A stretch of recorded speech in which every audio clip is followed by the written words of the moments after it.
नमस्कार, आप सभी का संस्कार अकेडमी क्लास यूट्यूब चैनल पर हार्दिक अभिनंदन स्वागत है। मैं आपका दोस्त चरण सिंह तोमर। मित्रों, राजस्थान के इतिहास को लेकर चल रहे हम और राजस्थान के इतिहास में काफी वीडियो हमने आपको दी। मेवाड़ की रियासत चल रही है, मेवाड़ की रियासत में काफी शासकों के बारे में हमने आपको बताया। वीडियो के माध्यम से सारी डिटेल जो है हम पहुंचे और आज हम चलते हैं महाराणा सांगा को लेकर के। लेकिन सांगा से पहले हमें थोड़ा सा पिछली वीडियो का हम बताते हैं आपको कि महाराणा सांगा के बारे में हमने देखा कि महाराणा सांगा जो था वो अपने पिता की सबसे छोटा पुत्र था। इनके पिता का जो नाम था वो रायमल था और इनका जो पिता था वो जो रायमल था उनके पिताजी का नाम महाराणा कुंभा था। तो महाराणा कुंभा के दो पुत्र हुए थे। एक पुत्र का नाम था उदा और एक पुत्र का नाम था जो बड़ा पुत्र था जिसका नाम था रायमल। क्या होता है कि कुंभा जो है अपने अंतिम समय में एक उन्माद रोग से ग्रसित हो गया, यानी नशा करता था, इस कारण से उन्माद रोग हो गया और अंतिम समय में वो महादेव जो कुंड है उस कुंड पर जंजीरों से बांध के रखा जाता था। एक बार क्या हुआ, कुंभा जो है वो छत पर जाते हैं और छत पर उनका जो पुत्र छोटा पुत्र है उदा जो है वो उनके पैर पकड़ के ऊपर से धक्का दे देता है, जिसके कारण कुंभा की मृत्यु हो जाती है और उदा जो है वो मेवाड़ का पितृहंता कहलाता है। गद्दी पर बैठता है, यानी कुंभा के बाद में जो गद्दी पर बैठता है वो बैठता है कौन? उदा। और उदा जो है एक दिन चढ़ रहा होता है छत पर, लेकिन आकाशीय बिजली गिरने के कारण उदा की मृत्यु हो जाती है। उदा के बाद में जो शासक बना वो था कौन? रायमल। और हमने आपको बताया कि रायमल की शादी जो हुई थी वो मारवाड़ के शासक राजजोधा की पुत्री श्रृंगार देवी के साथ हुई थी। और ये जो शादी हुई थी वो एक शर्त के मुताबिक हुई थी और वो शर्त क्या थी? आवल बावल की संधि। और आवल बावल की संधि के तहत ये शादी हुई थी। श्रृंगार देवी की शादी किसके साथ? रायमल के साथ। श्रृंगार देवी और रायमल के बाद इनके पुत्र होते हैं, इनके 4 पुत्र होते हैं। बड़े पुत्र का नाम, रायमल के बड़े पुत्र का नाम जो है वो पृथ्वीराज सिसोदिया है, जो इतिहास में उड़ना राजकुमार के नाम से जाना जाता है। बात करें इन्हें उड़ना राजकुमार क्यों कहते हैं? क्योंकि ये तेज धावक थे और तेज धावक होने के कारण इतिहास में इन्हें उड़ना राजकुमार कहते हैं। बात करते हैं इनकी जो पत्नी थी, रानी थी, पृथ्वीराज सिसोदिया की जो रानी थी उनका नाम था ताराबाई। और ताराबाई जो है किसी बात को लेकर के इनसे रूठ गई थी और रूठ करके अजमेर के तारागढ़ दुर्ग में बैठ गई। यानी जो दुर्ग है तारागढ़ दुर्ग, उसका नाम तारागढ़, तारावती या ताराबाई के नाम पे पड़ा है। रूठ के बैठ जाती है, इसलिए उसे इतिहास में रूठी रानी के नाम से जानी जाती है। रूठी रानी, हालांकि राजस्थान में और भी रानियां हुई है, लेकिन पृथ्वीराज सिसोदिया की जो पत्नी है ताराबाई वो है रूठी रानी। क्या होता है, पृथ्वीराज सिसोदिया जो है उनकी एक बहन होती है, यानी राणा सांगा, पृथ्वीराज सिसोदिया, जय सिंह, ये जो शासक थे इनकी एक बहन थी जिसका नाम था आनंदी बाई। इस आनंदी बाई की जो विवाह है वो पृथ्वीराज सिसोदिया जो है वो सिरोही के देवड़ा शासक जगमाल देवड़ा के साथ करता है। सिरोही के जगमाल देवड़ा के साथ आनंदी बाई का विवाह कर दिया जाता है। एक दिन क्या होता है, आनंदी बाई और जो देवड़ा शासक है उसके मध्य कोई विवाद हो जाता है और इस विवाद की मध्यस्थता के लिए आनंदी बाई अपने भाई पृथ्वीराज सिसोदिया को बुलाती है। पृथ्वीराज सिसोदिया जो है वो जगमाल देवड़ा के पास में आता है और जगमाल देवड़ा उसकी बड़ी खातिर करता है। शाम का टाइम था, लेकिन सुबह जब वो विदा होने यानी समझा दिया, बात हो गई, यानी जगमाल देवड़ा ने बड़े ही शान शौकत से और जो शाही दावत दी किसको? पृथ्वीराज सिसोदिया को। अब क्या होता है, जब पृथ्वीराज सिसोदिया अपने मेवाड़ क्षेत्र वापस लौट रहे थे तो जगमाल देवड़ा ने कुछ बूंदी के लड्डू या मोतीचूर के जो लड्डू होते हैं उनमें जहर डाल करके और उनको दे दिए कि रास्ते में आप खा लेना। तो पृथ्वीराज सिसोदिया ने उन लड्डुओं का रास्ते में सेवन किया, जिसके कारण उसकी वहां मृत्यु हो जाती है। किसकी? पृथ्वीराज सिसोदिया। बात करते हैं रायमल की मृत्यु के बाद में ये जो 4 भाई थे, कौन? पृथ्वीराज सिसोदिया, राणा सांगा, जय सिंह, ये जो भाई थे इनमें आपस में कलेश होता है। किसको लेकर के? उत्तराधिकार को लेकर के, भाई शासक कौन बनेगा। लेकिन इनका एक चाचा होता है, उसके कहने पर ये जो एक तांत्रिक के जाते हैं या ज्योतिषी के जाते हैं और ज्योतिषी जो है वो भविष्यवाणी बताता है कि पृथ्वीराज सिसोदिया जो है वो शासक नहीं बनेंगे। क्यों? क्योंकि भविष्य में जो शासक होने का जो दे रखा है, यानी जो उनकी जो भविष्यवाणी के मुताबिक शासक कौन बनेगा, वो राणा सांगा बनेंगे। इस बात को लेकर के जो पृथ्वीराज सिसोदिया जो है उन्हें गुस्सा आता है और पृथ्वीराज सिसोदिया अपनी तलवार निकालते हैं तो तलवार की जो नोक होती है उस तलवार की नोक से जो है राणा सांगा की आंख फूट जाती है। और कहते हैं राणा सांगा को जो 84 घाव लगे थे, उन 84 घावों में जो पहला घाव लगा था वो लगा था पृथ्वीराज सिसोदिया की तलवार से, यानी वहां से उसकी आंख फूट जाती है। तो राणा सांगा की एक आंख फूटी हुई थी मित्रों, वो फूटी थी तलवार से। और किसकी तलवार थी आप मुझे कमेंट बॉक्स में बता सकते हैं, मैंने अभी आपको जिक्र किया है। मित्रों आज हम लेके चलते हैं राणा सांगा। तो राणा सांगा इसे वर्तमान में हम संग्राम सिंह या इतिहास में संग्राम सिंह के नाम से जानते हैं और हम अच्छी तरह जानते हैं क्योंकि राणा सांगा का जो स्मारक है वो हमारे नजदीक ही है, क्योंकि हम भरतपुर से हैं और भरतपुर के पास में रूपबाग तहसील है। रूपबाग तहसील में खानवा जो गाँव है वहाँ पे एक स्मारक है राणा सांगा का स्मारक, और इसे राणा सांगा का पैनोरमा भी बोलते हैं। मित्रों आज हम लेके चलते हैं राणा सांगा। बात करते हैं राणा सांगा। तो राणा सांगा जो है 1509 में शासक बनते हैं और 1528 तक शासक है। 1527 में खानवा का युद्ध होता है। खानवा के युद्ध में असफल होते हैं, यानी बाबर की विजय होगी और ये हार जाते हैं। इन्हें बचा करके झाला बीदा जो है वो ले जाते हैं और झाला बीदा जो है उनको बचा कर ले जाते हैं, लेकिन एक साल बाद 1528 में उनकी मृत्यु हो जाती है। अब मृत्यु का भी हम आगे इस वीडियो में आगे देंगे कि मृत्यु भी कैसे होगी, पूरा डिटेल हम बात कर रहे हैं इनके जन्म की। तो राणा सांगा का जो जन्म हुआ था वो 12 अप्रैल 1482 ईस्वी को हुआ। 12 अप्रैल 1482 ईस्वी को राणा सांगा का जन्म हुआ, लेकिन कहाँ पे हुआ था? ये हुआ था कुंभलगढ़ के दुर्ग में। जबकि महाराणा प्रताप का जन्म बाद में जब आएगा महाराणा प्रताप का जन्म भी कहाँ? कुंभलगढ़ दुर्ग में। कुंभलगढ़ दुर्ग में एक बादल महल है, बादल महल के अंदर एक जूना कचहरी है और जूना कचहरी के अंदर यहाँ जन्म होता है किसका? महाराणा सांगा का और आगे महाराणा प्रताप का। महाराणा प्रताप का 9 मई 1540 ईस्वी को होगा, लेकिन 12 अप्रैल 1482 को किसका? महाराणा सांगा का जन्म हुआ। मित्रों आज हम बात कर रहे हैं राज्याभिषेक की। हम बात करें तो राज्याभिषेक कहाँ पे हुआ था? इसका राज्याभिषेक हुआ था चित्तौड़गढ़ के दुर्ग में।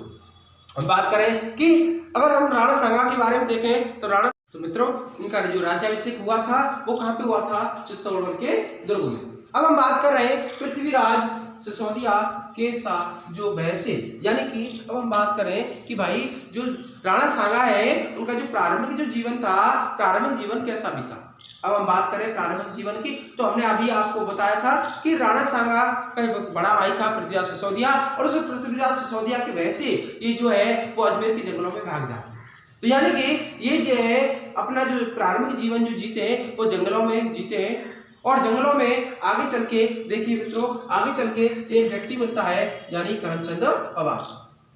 जंगलों में एक दिन क्या हुआ, जब राणा सांगा एक वृक्ष के नीचे, रात्रि का समय था, थोड़ी रोशनी निकल रही थी, जैसे कहते हैं ना चांदनी रात थी और राणा सांगा जो है वो एक पेड़ के नीचे आराम कर रहे थे। तो वहाँ जो है एक पक्षी बैठा हुआ था वहाँ पेड़ पे रात्रि के समय, और वो पक्षी ऐसा है, वो उस पक्षी जो उसकी खासियत यह थी कि वो पक्षी जो है वो मनुष्य की आवाज़ निकालता है, यानी कि चाहे वो तोता हो या कोई और भी पक्षी हो सकता है। तो उसकी खासियत बताई गई है इतिहास में कि ऐसा पक्षी था जो पुरुष की आवाज़ निकालता है। अब क्या होता है कि महाराणा सांगा सोए हुए थे और वहाँ से एक सर्प जो है वो उनके पास आ जाता है। सर्प जो उनके पास आता है और जो पक्षी है वो उस राणा सांगा को है उसके बारे में, यानी सर्प के बारे में बता देते हैं, तो सर्प से वो बचाव कर लेते हैं। कौन? राणा सांगा अपना। उसके बाद इस वृत्तांत के बारे में कोई वहां से रागिर जो है वो सुन लेता है कि भाई ऐसे से एक पक्षी की आवाज आई है, उसने किसी व्यक्ति को बचाने की जिक्र किया है।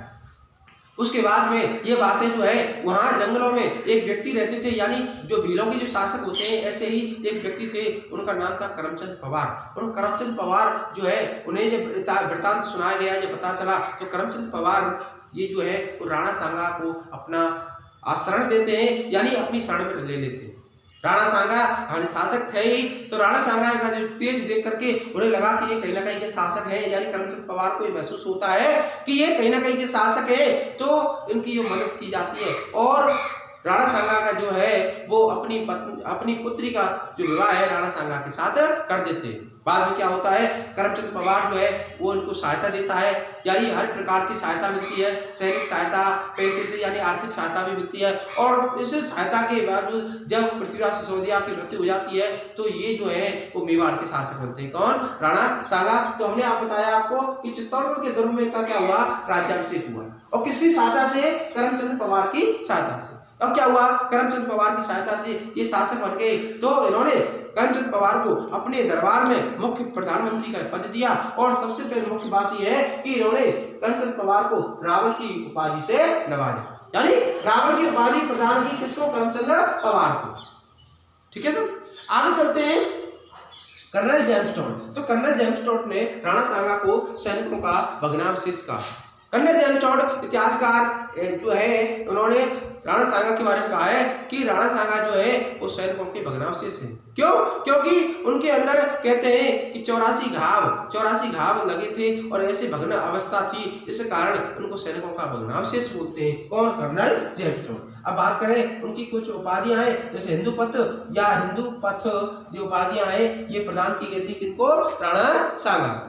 मित्रों, राणा सांगा के बारे में ये मुख्य बातें थी। अब हम बात कर रहे हैं राणा सांगा के प्रमुख सैन्य अभियान या सैनिक अभियान कौन कौन से थे। देखिए, राणा सांगा जो है उसने कई सैनिक अभियान किए, जैसे मालवा विजय किया, उसके बाद गुजरात विजय किया, उसके बाद नागौर या झालावाड़ का युद्ध लड़ा 1519 में। उसके बाद में इब्राहिम, यानी इससे पहले इब्राहिम लोदी से युद्ध होता है। इब्राहिम लोदी से इसके दो युद्ध होते हैं, एक तो होता है खातौली का युद्ध, एक होता है बाड़ी का युद्ध। यानी खातौली जो पड़ती है वो पहले बूंदी में था, लेकिन वर्तमान में कोटा जिले के अंदर है, राजस्थान के कोटा जिले के अंदर है। क्या? खातौली। और पहले खातौली कहाँ पड़ता था? बूंदी जिले में पड़ता था, लेकिन वर्तमान में कहाँ है? कोटा में। और यहाँ जो खातौली नामक स्थान पर इब्राहिम लोदी के मध्य युद्ध होता है कब? 1517 ईस्वी में। उसके बाद में जो बाड़ी है, बाड़ी में भी एक युद्ध होता है इब्राहिम लोदी की सेना के मध्य और राणा सांगा की सेना के मध्य 1518 ईस्वी में।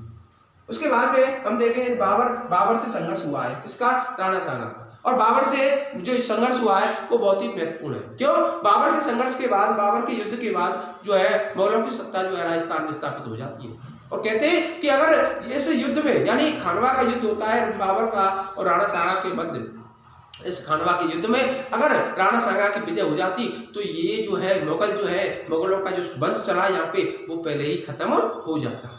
मित्रों, आगे देखिए बाबर से इसने दो युद्ध लड़े। पहला है बयाना का युद्ध। इस बयाना के युद्ध को कहते हैं कि 16 फरवरी 1527 में लड़ा गया था। 16 फरवरी 1527 में यह युद्ध लड़ा गया था, किसका? बयाना का युद्ध। इस बयाना के युद्ध में केवल बाबर की सेना और इधर राणा सांगा की सेना के मध्य ये युद्ध हुआ था। और इस युद्ध को कहते हैं बयाना की झड़प। क्या कहते हैं? बयाना की झड़प।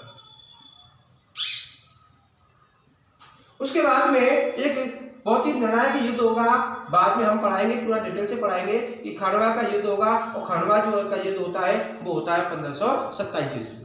उसके बाद में देखो ये उसके प्रमुख सैनिक अभियान है। अब हम बात करते हैं कि प्रमुख सैनिक अभियानों की। तो देखिए एक एक करके देखते हैं कि देखिए पहला है गुजरात विजय और मालवा विजय। देखेंगे गुजरात विजय और मालवा विजय अभियान। मित्रों, ये क्या है आपका? मेवाड़। ये क्या है? मेवाड़। और ये क्या है आपका? गुजरात।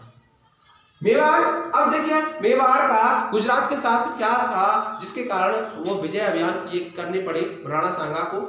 राणा सांगा और गुजरात के शासक के मध्य ऐसी कौन सी बात आई जिसके कारण इन दोनों में आपस में युद्ध हुए? देखिए मित्रों, एक राज्य है, ये छोटा सा राज्य है यहाँ पे, जिसे कहते हैं ईडर राज्य।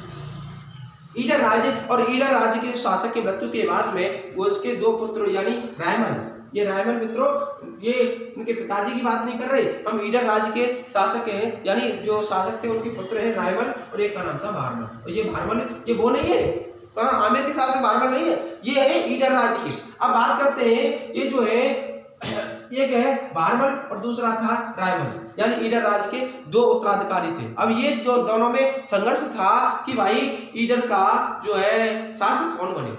इधर देखिए कहते हैं ना, छोटे जो है वो बीच में पिसते हैं और जो बड़े दो कहते हैं ना कि चाकी के दो पार्ट होते हैं, चक्की के जो पार्ट होते हैं उसके बीच में क्या आटा पिस, यानी ये गेहूं है या अन्य धान है वो पिसता है। ऐसे ही छोटे राज्य को लेकर के ये बड़े राज्य जो है वो आपस में देखिए क्या प्लानिंग करते हैं। राणा सांगा शासक थे कहाँ के, मेवाड़ के बहुत ही शक्तिशाली शासक थे और इनके समय में बहुत ही ज्यादा शक्तिशाली शासक माना जाता है इनको, राणा सांगा को। अब बात करें गुजरात, तो गुजरात के शासक कौन है, मुजफ्फर शाह। ये भी कम नहीं थे। अब क्या होता है, राणा सांगा और मुजफ्फर शाह के मध्य ये संघर्ष का कारण क्या बनता है, यह है ईडर राज्य। ईडर राज्य के शासक के जो उत्तराधिकारी जो थे, एक थे रायमल और दूसरे थे बारमल। यानी गुजरात के शासक मुजफ्फर शाह कह रहे थे, यानी मुजफ्फर शाह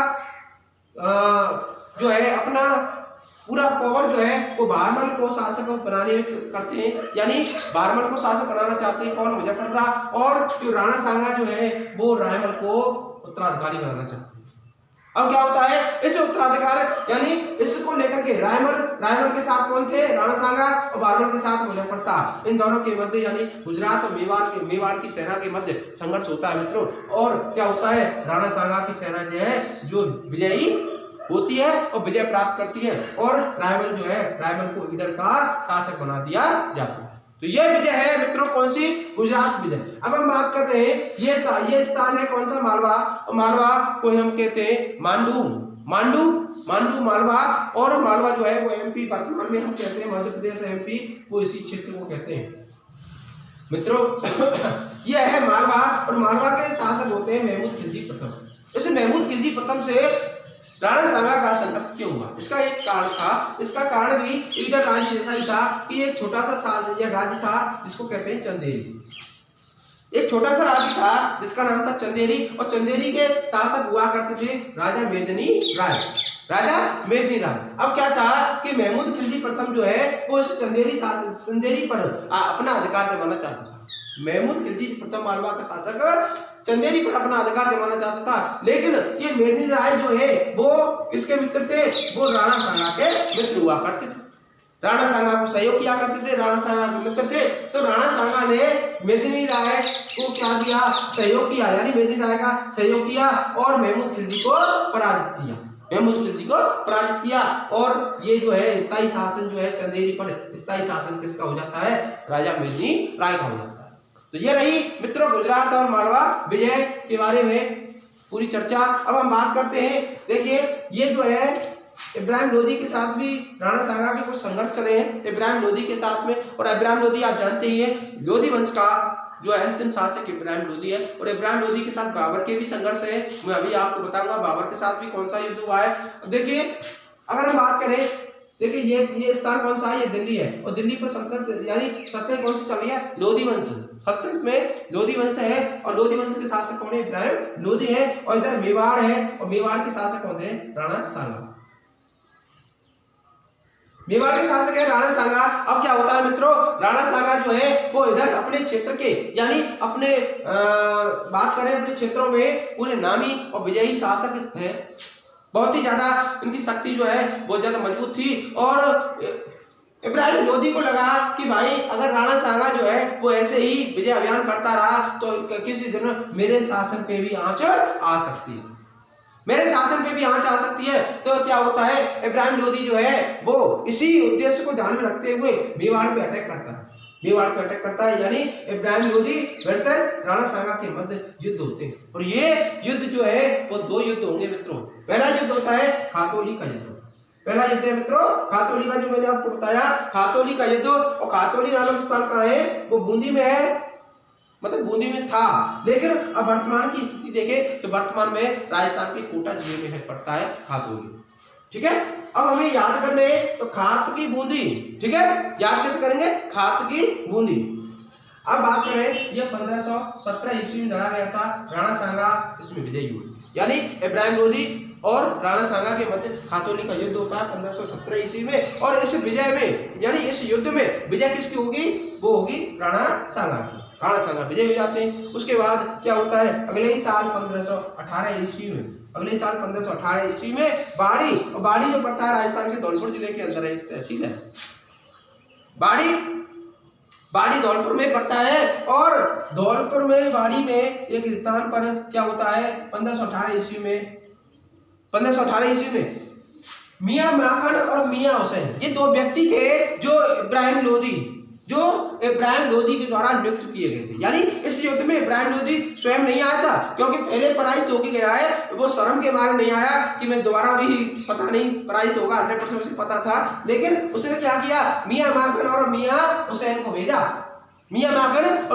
भेजा, और क्या हुआ, इसे राणा सांगा की जो सेना है उसने मियां माखन और मियां हुसैन को पराजित करके मार डाला और विजय हो जाती है। मित्रों किसकी विजय होती है, राणा सांगा की विजय।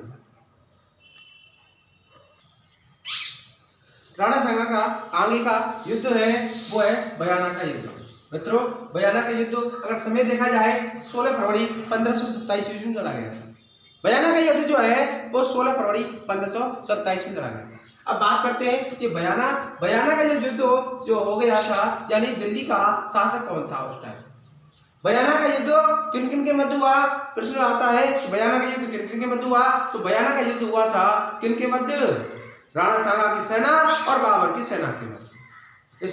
इस युद्ध में ये युद्ध हुआ था 16 फरवरी 1527 को राणा सांगा की सेना और बाबर की सेना के मध्य। इस युद्ध में बाबर की हार हुई और राणा सांगा की विजय हुई। बात कर रहे बाबर जो था, इस बाबर यानी इब्राहिम लोदी, हमने आपको बताया कि इब्राहिम लोदी पहले अभी मैंने आपको बताया कि इब्राहिम लोदी के साथ संघर्ष हुआ है खातौली बूंदी में होता है। उसके बाद में राणा सांगा की शक्ति जो है वो बढ़ती है। इधर इब्राहिम लोदी और बाबर के मध्य एक युद्ध होता है 1526 ईस्वी में, जिसे कहते हैं पानीपत का प्रथम युद्ध। पानीपत का प्रथम युद्ध होता है बाबर और किसके मध्य, इब्राहिम लोदी के मध्य। इस युद्ध में जो इब्राहिम लोदी है वो पराजित होता है और बाबर की विजय होती है और दिल्ली पर मुगल वंश की स्थापना करते हैं कौन, बाबर। इस अगर देखा जाए कि मेवाड़ जो है, ये मेवाड़ की जो अंतिम चौकी है वो थी बयाना। मेवाड़ की अंतिम चौकी थी बयाना। इस बयाना अंतिम चौकी जो है इस पर अटैक करता है, ठीक है। और तभी ये युद्ध होता है कौन सा, बयाना का युद्ध 16 फरवरी 1527 को। किसकी सेना के मध्य, राणा सांगा और बाबर की सेना के। मित्रों आगे है, ये तो हो गया, इसे बयाना की झड़प भी बोलते हैं, बयाना की झड़प कहते हैं। आगे का युद्ध है वो है खानवा का युद्ध। और खानवा का युद्ध ये लड़ा गया था 17 मार्च 1527। देखा जाए 16 फरवरी और 17 मार्च 1527, यानी एक माह का अंतर पड़ रहा है। एक माह के बाद ही युद्ध होता है कौन सा, खानवा का युद्ध। और ये खानवा की हम बात करें, खानवा नामक स्थान कहाँ पे है, मैंने अभी आपको बताया कि रूपा तहसील पड़ती है कहाँ पे, भरतपुर जिले में रूपा तहसील में कौन सा युद्ध होता है, खानवा का युद्ध होता है। अगर नदी पूछ ली जाए प्रश्न में कि नदी कौन सी नदी के किनारे लड़ा गया, तो वो है गंभीरी नदी बहती है कहाँ पे, खानवा में। बात करते हैं कि खानवा का युद्ध जो हुआ था वो बहुत ही निर्णायक और बहुत ही ज्यादा भयंकर भीषण युद्ध हुआ था। इस युद्ध के बाद में मुगलों की जो सत्ता है वो यहाँ स्थापित हो जाती है। मित्रों ये युद्ध जो है बहुत ही ज्यादा नीतिगत तरीके से, यानी जो है बहुत ही प्लानिंग की गई थी इस युद्ध को लड़ने के लिए। इधर जो है मेवाड़ की शासक राणा सांगा जो है वो पाती परवन प्रथा, यानी एक प्रथा की होती है पाती परवन प्रथा, और इस प्रथा के तहत यानी सभी जो राजपूत शासक है वो उन राजपूत शासकों को बुला करके एक झुंड बना लिया जाता है और सभी साथ मिलकर के युद्ध करते हैं। तो ये पाती परवन प्रथा होती है। और इस पाती परवन प्रथा में मेवाड़ के जो शासक थे कौन, राणा सांगा। इस राणा सांगा ने राजस्थान के अन्य राजपूत शासकों को बुलवाया। तो राजस्थान के जो काका से कौन कौन शासक आए तो वो देखते हैं। देखो आमेर से आए थे पृथ्वीराज कछवा। आमेर से आए थे कौन, पृथ्वीराज कछवा, जो इस खानवा के युद्ध में शहीद हो जाते हैं। उसके बाद मेड़ता से आए थे रतन सिंह। मेड़ता से कौन आए थे, रतन सिंह। और आप रतन सिंह के जानते हैं कि रतन सिंह की पुत्री थी, मेड़ता के रतन सिंह की पुत्री थी कौन, मीराबाई। कौन थी, मीराबाई। और इसी मीराबाई का विवाह जो है वो किसके साथ होगा, राणा सांगा के पुत्र, राणा सांगा का एक पुत्र है, क्या नाम, भोजराज। भोजराय के साथ में कर दिया जाएगा। तो ये रतन सिंह की पुत्री थी और रतन सिंह जो है वो भी इस युद्ध में यानी खनवा के युद्ध में क्या हो जाते हैं, शहीद हो जाते हैं। उसके बाद में एक जगनेर नामक स्थान है, जगनेर, और जगनेर पड़ता है कहाँ पे, यूपी के अंदर। जगनेर से आए थे अशोक परमार। अशोक परमार कहां से आए थे, जगनेर से आए थे। उसके बाद में बागड़ क्षेत्र से कौन आए थे, मारावल उदय सिंह आए थे। मारावल उदय सिंह आए थे बागड़ से। और मारवाड़ के शासक, यानी अगर बात करें खनवा के युद्ध के समय मारवाड़ के शासक कौन थे, तो मारवाड़ के जो शासक थे वो थे राव गंगा। और राव गंगा नहीं आए थे, उन्होंने अपने पुत्र यानी युवराज मालदेव को भेजा था। और किसके साथ भेजा था, 4000 की सेना के साथ, यानी मालदेव के साथ में, युवराज मालदेव के साथ में 4000 की सेना आई थी। तो मित्रों ये जो है वो पाती प्रबंध प्रथा के तहत राजपूत शासकों को बुलाया था राणा सांगा ने। अब बात करते हैं कि बाबर और बाबर के प्रमुख कार्य, यानी इस युद्ध को लड़ने से पहले बाबर ने क्या क्या कार्य किए वो बहुत महत्वपूर्ण है। तो सबसे पहले बात कर रहे हैं तमगा कर, यानी कि बाबर ने मुसलमानों पर लगाया जाने वाला कर होता है जिसे कहते हैं तमगा कर। अगर बात करें इस तमगा कर को, जो मुसलमानों पर लगाया जाने वाला कर तमगा कर है, इस तमगा कर को इस युद्ध से पहले यानी खनवा के युद्ध से पहले मुसलमानों से हटा दिया था, यानी हटा दिया था किस कर को, तमगा कर को। उसके बाद हम बात करें कि बाबर ने इस युद्ध में जिहाद का या धर्म युद्ध का नारा दिया था। क्या कहा था कि यह युद्ध हमें जीतना है और ये हमारी यानी धर्म के लिए जरूरी है और ये हमारे धर्म का संबंधी मामला है और इस युद्ध को हमें जीतना ही है। तो जिहाद का नारा दिया किसने, बाबर ने। और बाबर ने इसके अंदर तुगलमा पद्धति जो होती है, यानी तुगलमा पद्धति, इसमें तोपों का इस्तेमाल होता है। इस तोपों की इस्तेमाल का पूरी तरह प्रयोग किया था किसने, बाबर ने। बात करते हैं खनवा के युद्ध। और खनवा के युद्ध में बहुत सारी प्लानिंग की गई थी। और कौन सी प्लानिंग, कहाँ कौन खड़ा था, सेना के मध्य भाग में कौन था, सेना के अग्रभाग में कौन था। तो मित्रों आगे चलते हमें आगे है खनवा के युद्ध की पूरी प्लानिंग। खनवा का युद्ध, तो देखिए खनवा का युद्ध कैसे कैसे सेट हुआ था। अब बात करें ये जो सेना है, यहाँ से ये जो सेना है वो है मेवाड़ी सेना और ये जो है वो सेना है बाबर की सेना। किसकी, बाबर की सेना। अब बात करें कि जो खनवा के युद्ध में राणा सांगा की जो सेना थी उसमें सबसे आगे जो थे, यानी सेना के दो भाग होते हैं, एक अरावल होते हैं, एक चंदावल होता है। तो अरावल जो है सेना का अग्रभाग होता है, चंदावल जो है सेना का पश्चिम भाग होता है। तो अग्रभाग में यानी सेना के अग्रभाग में जो नेतृत्व कर रहे थे वो कौन थे, हसन खां मेवाती थे। गुरु राणा सांगा की सेना में अग्रभाग अरावल का नेतृत्व कर रहे थे कौन थे, हसन खां मेवाती थे। और उसके पीछे सेना हुआ करती थी और सेना के बाद में या बीच में होते थे कौन, राणा सांगा। बीच में थे राणा सांगा और राणा सांगा के बाद में यहाँ करीब 100 की तादाद में अन्य शासक थे, यानी शासक थे फिर उनके बाद सेना थी। इस प्रकार से पूरी प्लानिंग से, और इन पर क्या थे, इन पर तलवारें थी, धनुष बाण थे और कुछ नहीं था।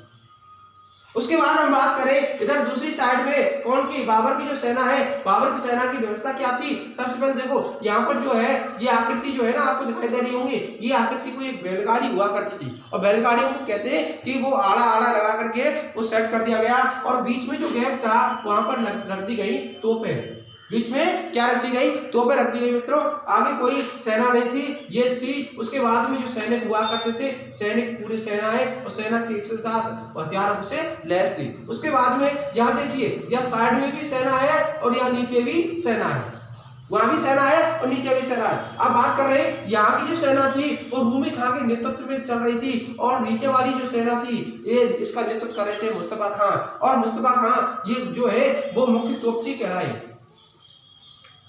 ये मुख्य तोपची थे, यानी तोप चलाने वाले मुख्य तोपची थे कौन, रूमी खां और मुस्तफा खां।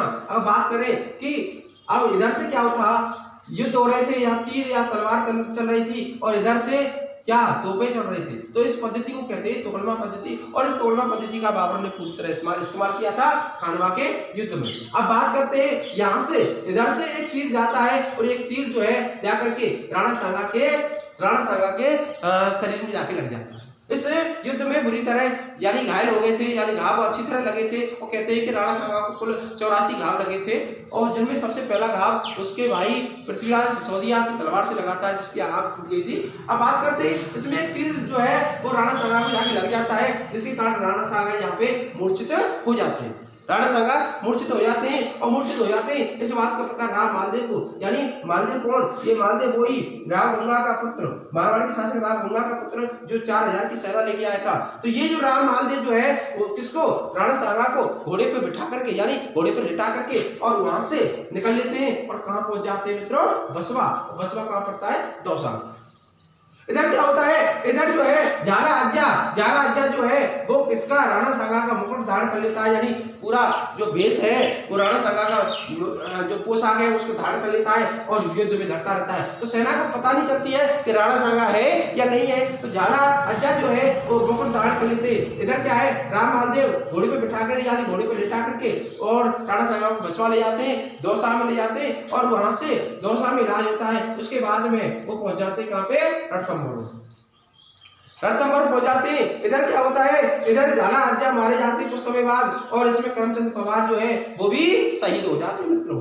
करमचंद पवार भी शहीद हो जाते हैं और निर्णय क्या हुआ, निर्णय ये रहा कि राणा सांगा की अंत में हार हो जाती है। और इस हार का मुख्य उद्देश्य या मुख्य कारण क्या था, वो था सलैदी तंवर नाम का एक व्यक्ति था और उसका विश्वासघात था, जिसने बाबर को पूरी प्लानिंग के बारे में बता दिया था। तो इसके विश्वासघात, सलैदी तंवर के विश्वासघात के कारण राणा सांगा को खानवा के युद्ध में हार का सामना करना पड़ा। मित्रों यहाँ राणा सांगा जो है वो दौसा से रणथंभौर पहुंच जाते हैं। इधर रणथंभौर में उनकी एक रानी थी जिनका नाम था कर्मावती, और ये कर्मावती जो है वो उनसे रूठ जाती है। और रूठने का कारण क्या है मित्रों, रूठने का कारण है कि कर्मावती कहती है कि अगर इस युद्ध में आपको कुछ हो जाता तो, यानी मूर्छित हो गए थे और मरने में कसरी क्या थी, अगर आप मर जाते या खत्म हो जाते तो मेरा क्या होता। तो ये रूठ गई थी। तो हाड़ी रानी कर्मावती और ये हाड़ी रानी कर्मावती के 2 पुत्र थे। एक का नाम था विक्रमादित्य, एक का नाम क्या था, विक्रमादित्य, और दूसरी रानी थी जिसका नाम एक का नाम था विक्रमादित्य और दूसरे का नाम था उदय सिंह। एक का नाम था विक्रमादित्य और दूसरे का नाम था उदय सिंह। अब बात करते हैं कि राणा सांगा की एक अन्य रानी थी, अन्य रानी के 2 पुत्र थे। एक का नाम था रतन सिंह और एक का नाम था भोजराज। एक का नाम रतन सिंह और एक का नाम भोजराज। और भोजराज कौन है, ये भोजराज वो है जो मीराबाई से उनका विवाह होता है।